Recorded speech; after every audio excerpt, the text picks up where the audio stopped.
So now that people have filled in your survey, hopefully, or your form, now I'm going to show you what you can do with the data.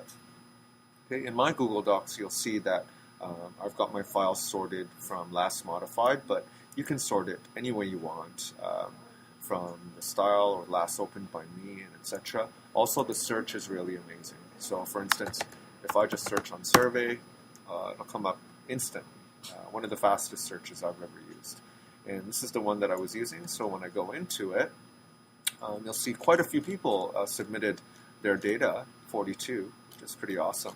And this works like any other spreadsheet now. So you can go to File and download it to all these different kinds of file types. You can also publish it. You could send it over to someone to share. Okay?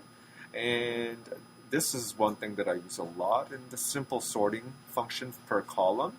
So if I wanted to see everyone that sorted based on continent, then I would just sort it right here. And you can see one in Asia, one in Australia, and everyone else from North America. Also, I can sort things by the pattern number here.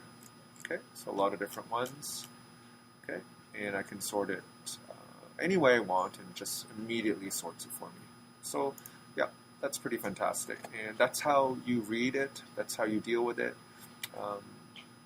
The other thing, though, to remember is that when you are in your form, if you ever want to edit the questions or change them or delete questions, the way you actually have to do it, and this might be tricky for the first-time user, is you've got to go to Form, and then you've got to edit the form.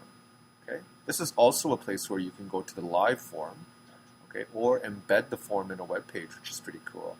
By getting this, you can get an embed code, so you can actually embed it into your blog. Okay?